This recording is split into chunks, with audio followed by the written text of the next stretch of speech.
Infertility. Infertility can be due to some factor in the female partner. In case male partner is normal, one begins with investigation of female partner. Etiology can be dyspareunia, vaginal causes, congenital defects in the genital tract, infection in the lower genital tract, cervical factors, uterine causes, tubal factors, ovulation dysfunction, peritoneal causes like adhesions, endometriosis, chronic ill health, especially thyroid dysfunction, hormonal pituitary gland dysfunction, hyperprolactinemia and hypothalamic disorders, hypothyroidism, vaginismus.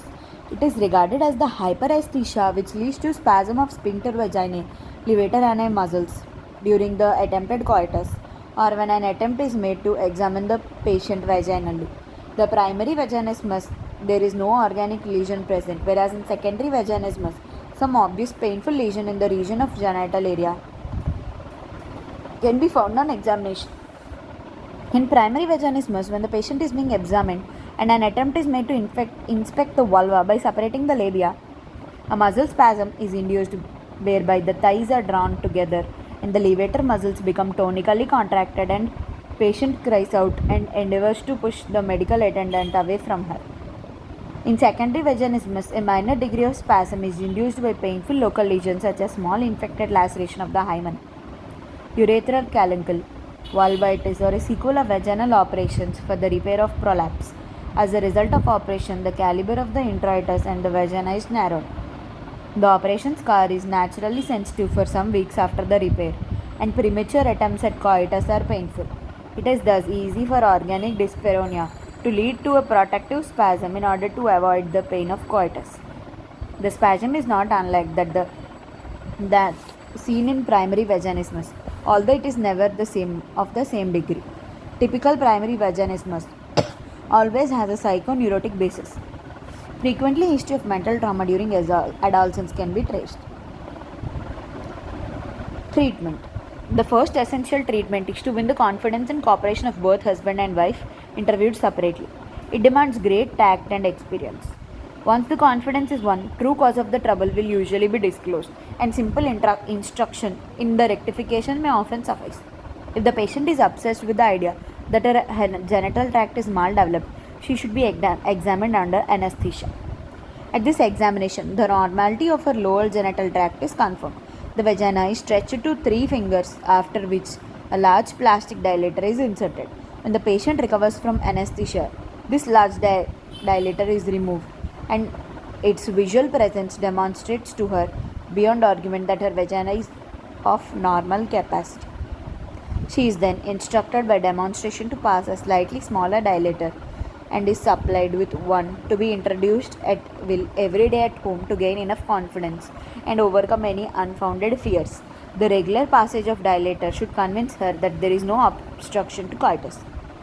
If a rigid hymen appreciated as a sickle-like band resistant to stretching is encountered under anesthesia, the operation of perineotomy or Fenton operation should be performed. A longitudinal incision is made in the midline through the lower third of the posterior vaginal wall and the skin of peritoneum. After undercutting the tissues on each side and dividing the superficial muscles of the perineum, the wound is closed by interrupted sutures so that the scar lies transversely. The incision should be made of a length such that vaginal orifice subsequently admits 3 fingers. After this operation of plastic enlargement of the introitus, it is useful to pass medium-sized plastic dilator daily. The patient is supplied with one for use. Coitus should not be attempted until perineotomy wound has healed soundly, usually in 3 to 4 weeks. Botulinum neurotoxin type A injection into the levator ani muscles 4 weekly improves vaginismus. Dyspareunia. The term dyspareunia is used for difficult as well as painful coitus. Due to the male partner, gross congenital abnormality of the penis, impotence usually partial, failure to maintain an erection long enough for penetration, premature ejaculation or complete or surprising ignorance in the technique of coitus. Due to the female partner, painful lesions in the region of introitus such as vulvitis, urethral caruncle, Bartholin cyst or abscess, tender scar from obstetric trauma, operation or painful lesions of the anal canal, notably fissures.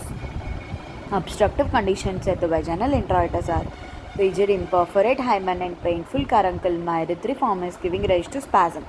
narrow introitus due to congenital hypoplasia, chlorosis or lichen sclerosis, poor lubrication in a menopausal woman, traumatic stenosis due to obstetric injury followed by scarring, such as painful episiotomy scar, tightly sewn perineal tear or perineopathy operation, mutilation, vulvodynia, vulvar vestibulitis, cicatrization due to chemical burns, the functional spasm of vaginismus. A large tender Bartholin cyst is occasionally obstructive to the entry. Obstructive conditions above the vaginal introitus. Congenital stenosis, various maldevelopments. Acquired stenosis, chemical burns are rare, but the important cause here are the result of surgical operation, vaginal hysterectomy and prolapse repairs, Wertham's operation, radium insertion, radiation therapy result in narrowing and shortening of the vagina. Sometimes anterior and posterior suture lines of colporrhea become densely adherent, fused to form stout septum, which only allows partial penetration. Benign and malignant tumors of the vagina are rare causes of obstruction. Dry vagina in a menopausal woman.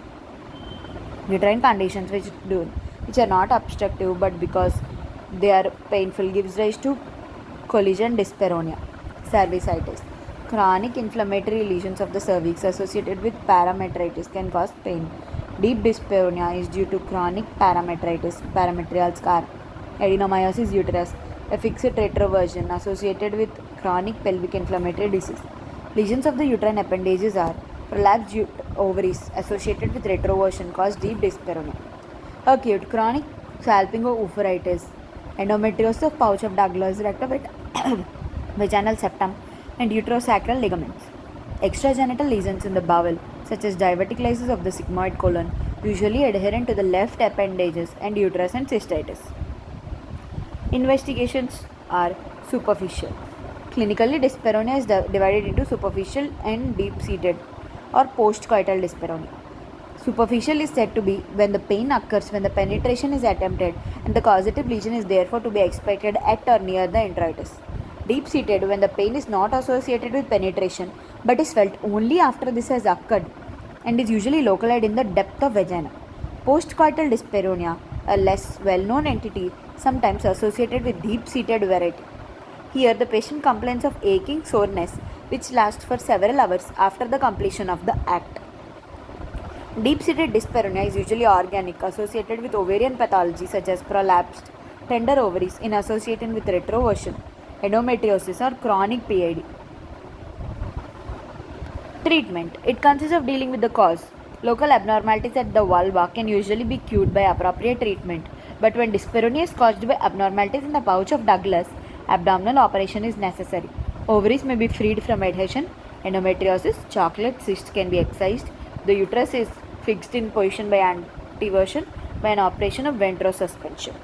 KY jelly, lubricant, reduces vaginal moisturizer 2 to 3 times a week, relieves dyspareunia due to lower genital tract. Postural change may help. Lignocaine ointment is an anesthetic drug that relieves the pain.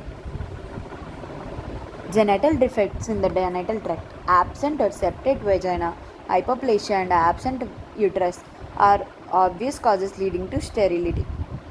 Infections in the vagina or cervix. Although mild infection may not prevent sperm fast getting into the cervical canal, it is prudent to clear the infection before any therapeutic measures are applied in the treatment of infertility. Chlamydal cervicitis is now recognized to impair sperm functions besides causing blocked tubes due to PID. Cervical mucus. The finding of leukocytes in the mucus is suggestive of infection, commonly due to cervicitis. Cultures for gonorrhea, chlamydia trachomatis, ureaplasma, urealyticum may help in selecting the appropriate antibiotic for the treatment of cervicitis. Large erosions are treated with electrocautery, cryocautery.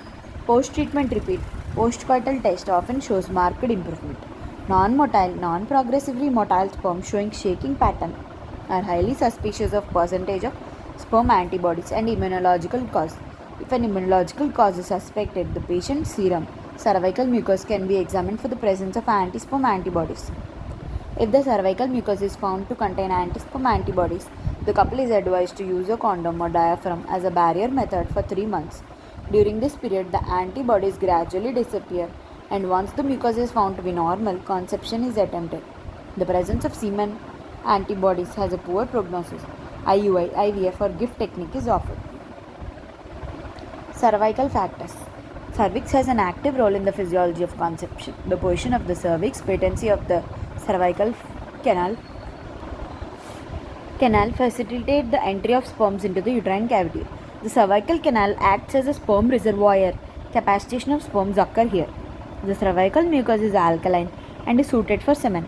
The ciliated endocervical cells actively select the normal motile sperms, sieve out the abnormal ones by phagocytosis, so that only the healthy fertilizable sperms enter the upper genital tract.